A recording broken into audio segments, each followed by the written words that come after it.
Welcome to के academy में आपका स्वागत है। चलिए आज बात करते हैं class 7th NCERT part number 5 science भौतिक एवं रासायनिक परिवर्तन। दैनिक जीवन में हमें अपने आसपास बहुत से परिवर्तन दिखाई देते हैं। इन परिवर्तनों में एक या अधिक पदार्थ सम्मिलित हो सकते हैं। उदाहरण के लिए आपकी माताजी आपसे शीतल पेय बनाने के लिए पानी में शक्कर घोलने के लिए कहती हैं। शक्कर का विलयन बनाना एक परिवर्तन है। इसी प्रकार दूध से दही जमाना एक अन्य परिवर्तन है। कभी कभी दूध खट्टा हो जाता है। दूध का खट्टा होना भी एक परिवर्तन है। खींचा हुआ रबड़ जैसा बैंड भी किसी परिवर्तन को प्रदर्शित करता है। ऐसे 10 परिवर्तनों की सूची बनाइए जिन्हें अपने आसपास देखते हैं। इस अध्याय में हम कुछ क्रियाकलाप करके इन परिवर्तनों की प्रकृति का अध्ययन करेंगे। व्यापक रूप से ये परिवर्तन दो प्रकार के होते हैं, भौतिक और रासायनिक। भौतिक परिवर्तन, कागज के एक टुकड़े को 4 वर्गाकार टुकड़ों में काटिए।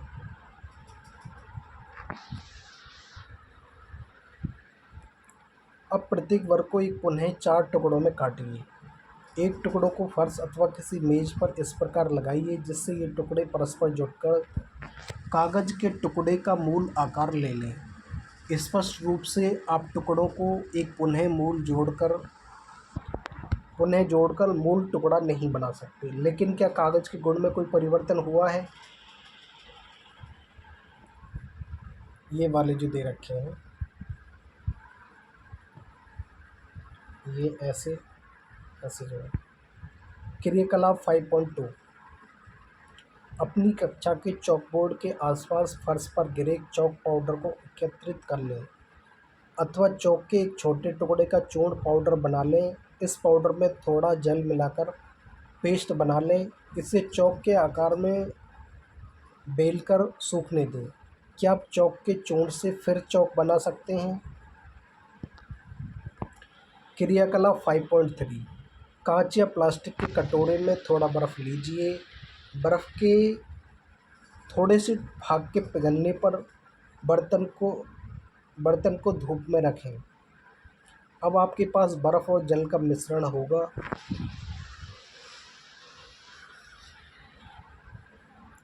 अब कटोरे को हिमकारी मिश्रण, बर्फ़ और नमक में रख दें। क्या जल फिर से ठोस बर्फ़ बन गया?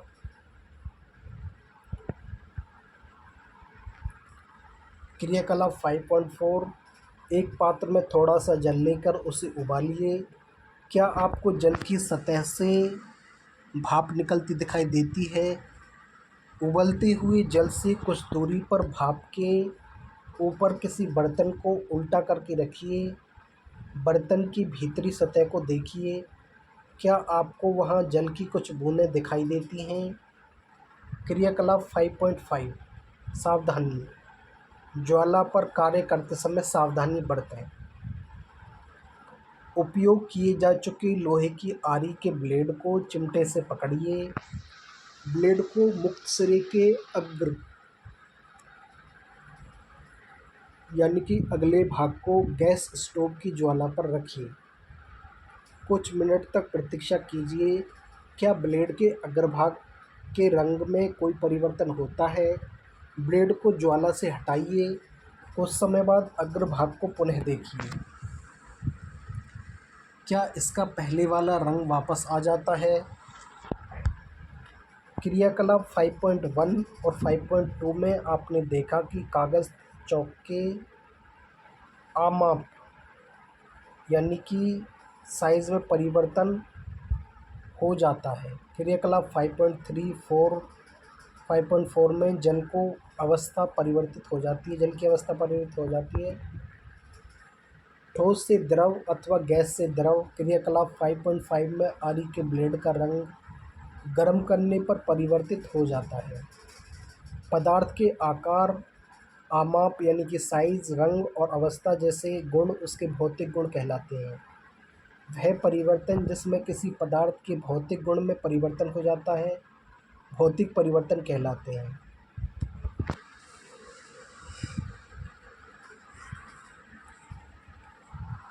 भौतिक परिवर्तन सामान्यतः उत्क्रमणीय होता है। ऐसे परिवर्तन में कोई नया पदार्थ नहीं बनता। अब हम दूसरे प्रकार के परिवर्तन पर विचार करते हैं, रासायनिक परिवर्तन। लोहे में जंग लगना एक ऐसा परिवर्तन है जिससे आप भली भांति परिचित हैं। यदि आप लोहे के एक टुकड़े को कुछ दिनों के लिए खुले में छोड़ दें तो इस पर भूरे रंग के पदार्थ की परत जम जाती है। यह पदार्थ जंग कहलाता है और यह प्रक्रम जंग लगना कहलाता है। चित्र 5.2 पार्क अथवा लॉन आदि के लोहे के दरवाजे अथवा बगीचे या पार्क आदि में रखी लोहे की बेंच और लोहे की लगभग कोई भी वस्तु जो खुले में रहती है में जंग लग जाती है। आपने देखा होगा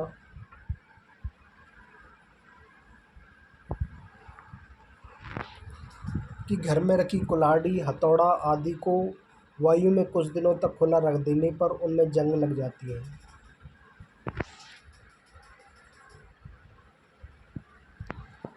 रसोई में लोहे का गीला तवा कुछ समय तक खुला छोड़ देने पर उसमें जंग लग जाती है। जंग लोहा नहीं है, जंग उस पदार्थ लोह से भिन्न होती है जिस पर यह लगती है। आइए हम कुछ ऐसे और परिवर्तन पर विचार करें जिनमें नए पदार्थ निर्मित होते हैं। क्रियाकलाप 5.6 शिक्षक द्वारा निर्देशित किए जाने के लिए सावधानी। मैग्नीशियम के जलते हुए फीते अथवा तार की ओर लंबी अवधि तक देखना हानिकारक होता है। शिक्षकों को बच्चों को बताना चाहिए कि वे जलते हुए मैग्नीशियम की ओर अधिक समय तक टकटकी लगाकर न देखें। मैग्नीशियम की पतली पट्टी, फीता अथवा तार का टुकड़ा लीजिए, उसके सिरों को रेगमाल से साफ कीजिए।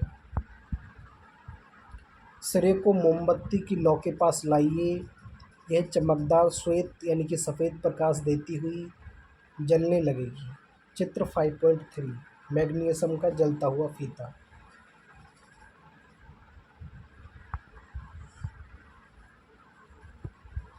पूरी तरह जलने के बाद कुछ श्वेत भस्म पाउडर शेष रह जाती है। क्या भस्म मैग्नीशियम के फीते जैसी लगती है? इस परिवर्तन को निम्नलिखित समीकरण द्वारा व्यक्त किया जाता है। Magnesium Mg, oxygen O2, magnesium oxide बनता है MgO। ध्यान दें कि यह लिखी समीकरण गणित में प्रयुक्त समीकरण से भिन्न है। इस प्रकार के समीकरण में तीर का अर्थ है बनना या हो जाना।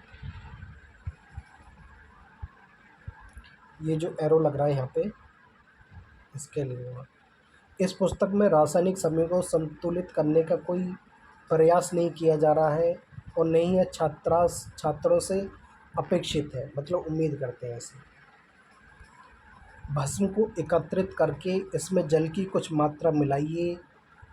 मिश्रण यानी कि जलीय विलयन को अच्छी तरह हिलाइए। मिश्रण का लाल और नीले लिटमस पत्र से परीक्षण कीजिए। क्या मिश्रण लाल लिटमस को नीला कर देता है? क्या मिश्रण नीले लिटमस को लाल कर देता है? इस परीक्षण के आधार पर आप जलीय विलयन को किस रूप में वर्गीकृत करते हैं, अम्लीय अथवा क्षारीय। भस्म को जल में घोलने पर यह नया पदार्थ बनाती है। इस परिवर्तन को निम्नलिखित समीकरण द्वारा लिखा जा सकता है।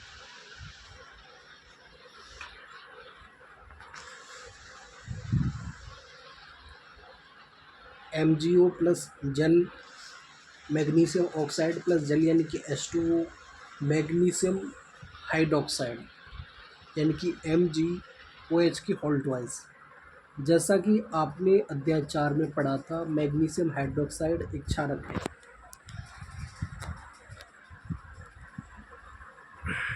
अतः मैग्नीशियम ऑक्साइड एक नया पदार्थ है जो मैग्नीशियम के जलने पर बनता है।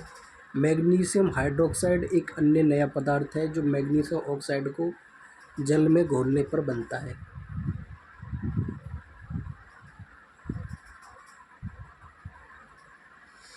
क्रियाकलाप 5.7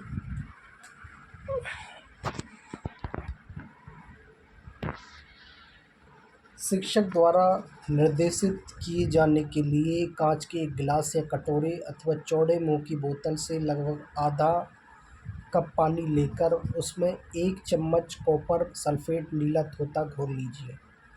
इस विलयन में तनु सल्फ्यूरिक अम्ल की कुछ बूंदें मिलाइए, आपको नीले रंग का विलयन मिल जाएगा।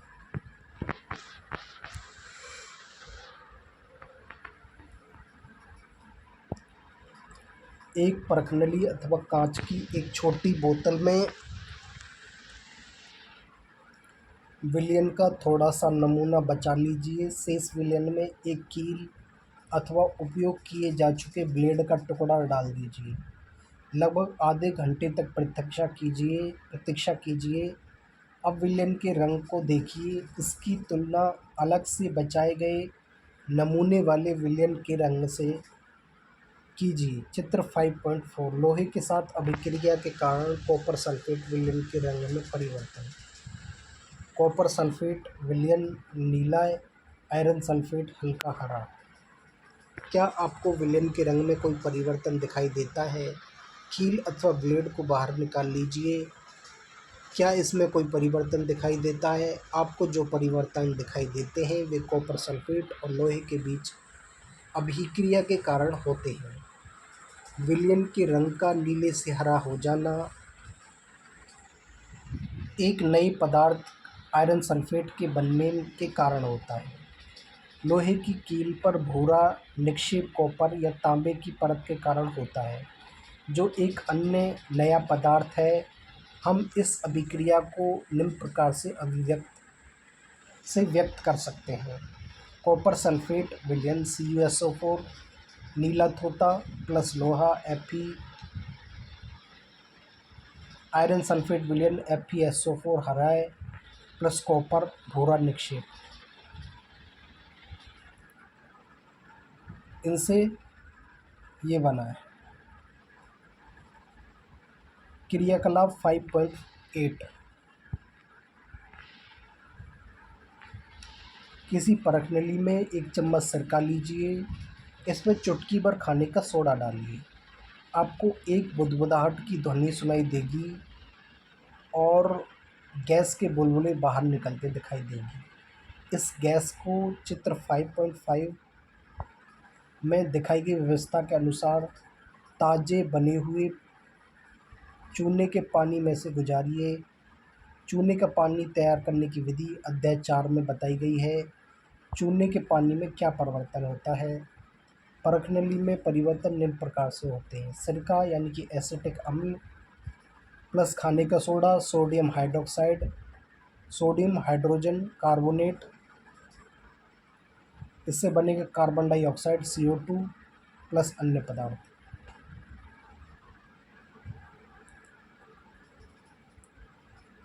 कार्बन डाइऑक्साइड, सिरका प्लस खाने का सोडा, चूने का पानी।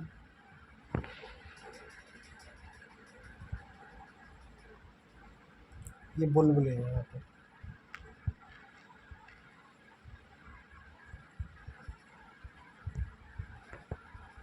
कार्बन डाइऑक्साइड और चूने के पानी के बीच अभिक्रिया निम्न प्रकार से होती है।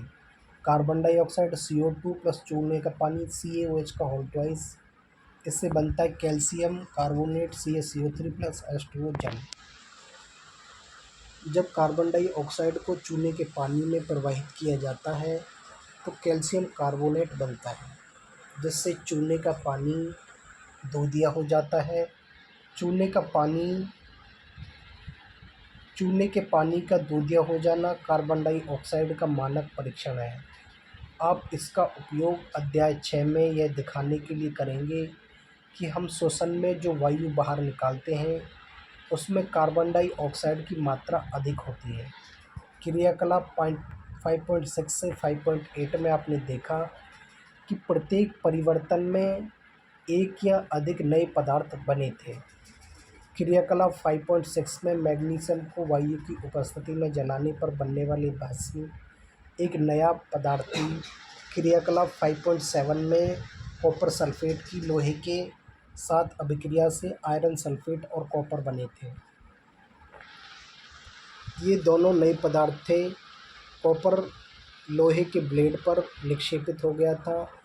क्रियाकलाप 5.8 में सिरका और खाने के सोडे की अभिक्रिया से कार्बन डाइऑक्साइड बनी थी, जिसे चूने के पानी को दूधिया कर दिया था। क्या आप इस अभिक्रिया में बनने वाले नए पदार्थ का नाम बता सकते हैं? वह परिवर्तन जिसमें एक अथवा एक से अधिक नए पदार्थ बनते हैं रासायनिक अभिक्रिया कहलाता है।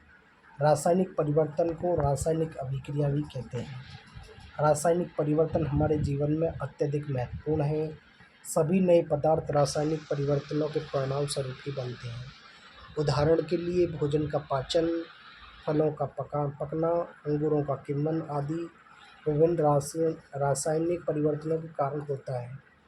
औषधि भी रासायनिक अभिक्रियाओं का अन्योन्य उत्पाद होती है।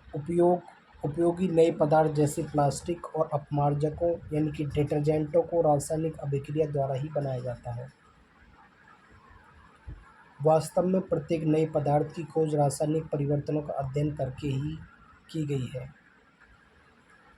हमने देखा कि रासायनिक परिवर्तन में एक या एक से अधिक नए पदार्थ निर्मित होते हैं। नए पदार्थों के अतिरिक्त रासायनिक परिवर्तन में निम्न घटनाएं भी हो सकती हैं। ऊष्मा, प्रकाश अथवा किसी अन्य प्रकार के विकिरण, उदाहरण के लिए पराबैंगनी का निर्मुक्त बाहर निकलना अथवा उनका अवशोषण होना, ध्वनि का उत्पन्न होना, गंध में परिवर्तन होना अथवा किसी नई गंध का बनना, रंग में परिवर्तन होना, किसी गैस का बनना। आइए अब हम कुछ अन्य उदाहरणों पर विचार करते हैं। आपने देखा कि मैग्नीशियम के फीते का जलना एक रासायनिक परिवर्तन है। कोयला, लकड़ी अथवा पत्तियों का जलना भी रासायनिक परिवर्तन है। वास्तव में किसी भी पदार्थ का जलना एक रासायनिक परिवर्तन है। जलने के साथ सदैव ऊष्मा का उत्पादन होता है।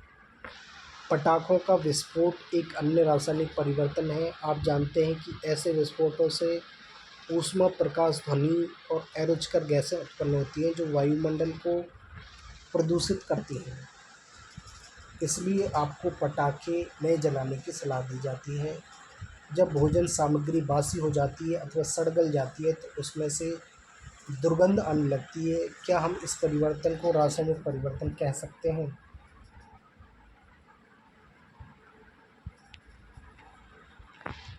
सुरक्षात्मक आवरण। आपने वायुमंडल में ओजोन की परत के बारे में अवश्य सुना होगा। यह हमें सूर्य के प्रकाश में उपस्थित हानिकारक पराबैंगनी विकिरण से बचाती है।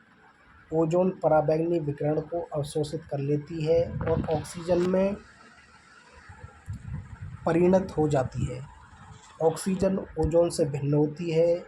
क्या हम ओजोन के अपघटन को रासायनिक परिवर्तन कह सकते हैं? यदि ओजोन द्वारा पराबैंगनी विकिरण अवशोषित नहीं होती तो यह पृथ्वी की सतह पर पहुंचकर हमें और अन्य जीवों को हानि पहुंचाती है। ओजोन इस विकिरण से हमें सुरक्षा प्रदान करने में प्राकृतिक आवरण की तरह कार्य करती है। संभवतः आपने देखा होगा कि यदि सेब को काटने के बाद तत्काल न खा लिया जाए तो उसके कटे हुए टुकड़े भूरे रंग के हो जाते हैं।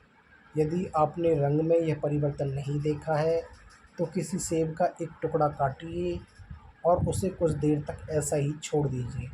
इसी प्रकार का क्रियाकलाप आलू अथवा बैंगन के टुकड़े के साथ दोहराइए। ऐसी प्रत्येक स्थिति में रंग का परिवर्तन वास्तव में किसी पदार्थ के बनने के कारण होता है। क्या यह परिवर्तन रासायनिक परिवर्तन नहीं है? अध्याय 1 में हमने पढ़ा कि पादप यानी कि पौधे अपना भोजन प्रकाश संश्लेषण नामक प्रक्रम द्वारा स्वयं बनाते हैं। क्या हम प्रकाश संश्लेषण को रासायनिक परिवर्तन कह सकते हैं? पहेली ने कहा कि पाचन भी एक रासायनिक परिवर्तन है। अध्याय 4 में आपने अम्ल और क्षारक को परस्पर मिलाकर उदासीन किया था। क्या उदासीनीकरण की अभिक्रिया रासायनिक परिवर्तन है? लोहे में जंग लगना। आइए हम जंग लगने की घटना पर पुनः विचार करते हैं। यह एक ऐसा परिवर्तन है जो लोहे की वस्तुओं को प्रभावित करता है और धीरे धीरे उन्हें नष्ट कर देता है। चूँकि लोहे का उपयोग सेतु यानी कि पुल, जहाज, कार, ट्रक आदि का ढांचा बनाने और अन्य कई वस्तुओं को बनाने के लिए किया जाता है, अतः जंग लगने के कारण होने वाली आर्थिक हानि बहुत अधिक होती है। जंग लगने की प्रक्रिया को निम्नलिखित समीकरण द्वारा व्यक्त किया जाता है। लोहा यानी कि Fe ऑक्सीजन O2 वायु से ले लेता है ये, जल H2O, इससे बनता है जंग। Iron oxide Fe2O3। जंग लगने के लिए ऑक्सीजन और जल अथवा जलवाष्प दोनों की उपस्थिति अनिवार्य है। वास्तव में यदि वायु में आर्द्रता की मात्रा अधिक हो अर्थात नमी अधिक हो तो जंग जल्दी लगती है। ओह, इसलिए मेरी सहेली रीता सदैव लोहे की वस्तुओं में जल्दी जंग लगने की शिकायत करती है क्योंकि वह समुद्र तट के निकट रहती है। हम जंग लगने से रोकथाम कैसे कर सकते हैं? लोहे की वस्तुओं को ऑक्सीजन अथवा जल अथवा दोनों के संपर्क में आने से बचाकर ही ऐसा किया जा सकता है। इसका एक सरल उपाय उन पर पेंट अथवा ग्रीस की एक परत चढ़ाना है। वास्तव में लोहे की सभी वस्तुओं पर नियमित रूप से पेंट अथवा ग्रीस की परत चढ़ाते रहना चाहिए,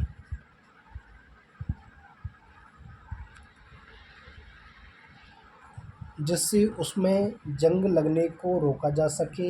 एक अन्य उपाय लोहे के ऊपर क्रोमियम अथवा जस्ता, जिंक जैसी किसी वस्तु की परत चढ़ाना है। लोहे पर जिंक की परत चढ़ाने का प्रक्रम या सदलेपन गैल्वेनाइजेशन कहलाता है। अपने घरों में पानी की आपूर्ति के लिए उपयोग होने वाले लोहे के पाइप यसद लेपित होते हैं, जिससे उनमें जंग नहीं लगता। क्या आप जानते हैं कि पानी के जहाज लोहे के बने होते हैं और उनका एक भाग हमेशा पानी में डूबा रहता है। पानी के ऊपर के भाग पर भी जल की बूंदें गिरती रहती हैं।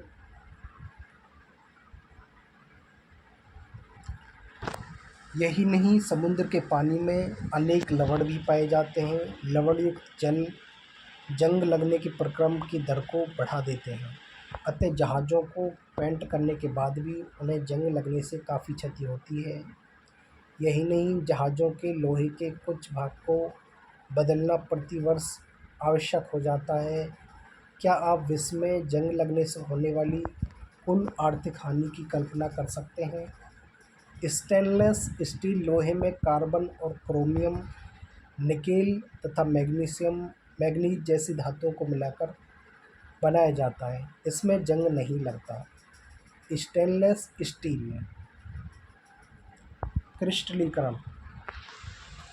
कक्षा 6 में आपने पढ़ा था कि साधारण नमक यानी कि लवण को समुद्र जल के वाष्पन द्वारा प्राप्त किया जा सकता है। इस प्रकार प्राप्त होने वाला नमक शुद्ध नहीं होता और उसके क्रिस्टलों के आकार को स्पष्ट रूप से नहीं देखा जा सकता। तथापि किसी पदार्थ के शुद्ध क्रिस्टल उनके विलयन से प्राप्त किए जा सकते हैं। यह प्रक्रिया क्रिस्टलीकरण कहलाती है। यह भौतिक परिवर्तन का उदाहरण है।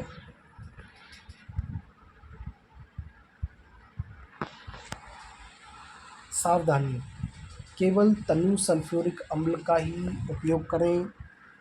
जल को उबालते समय सतर्क रहें।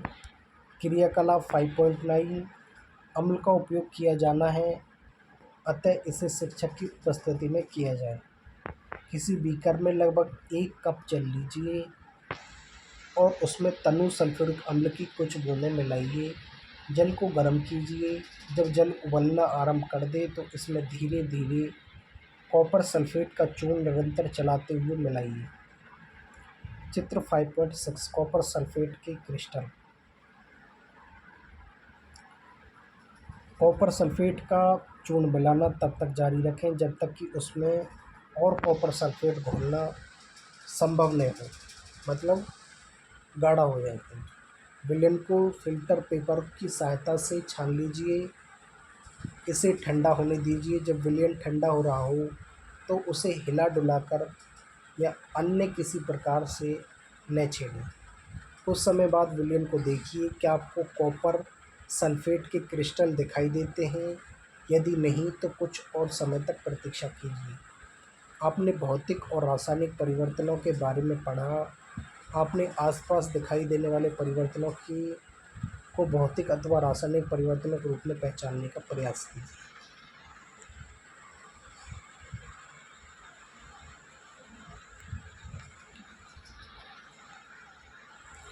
प्रमुख शब्द: रासायनिक परिवर्तन, रासायनिक अभिक्रिया, क्रिस्टलीकरण, भौतिक परिवर्तन, जंग लगना। आपने क्या सीखा? परिवर्तन दो प्रकार के होते हैं, भौतिक और रासायनिक। भौतिक परिवर्तन में पदार्थों के भौतिक गुणों में कुछ परिवर्तन होते हैं। इन परिवर्तनों में कोई नए पदार्थ नहीं बनते। ये परिवर्तन उत्क्रमणीय हो सकते हैं। रासायनिक परिवर्तनों में नए पदार्थ बनते हैं। कुछ पदार्थों को क्रिस्टलीकरण के द्वारा उनके विलयन शुद्ध अवस्था में प्राप्त किया जा सकता है। इसके क्वेश्चन आंसर दे रखे हैं और नीचे दे रखा है, क्या आप जानते हैं?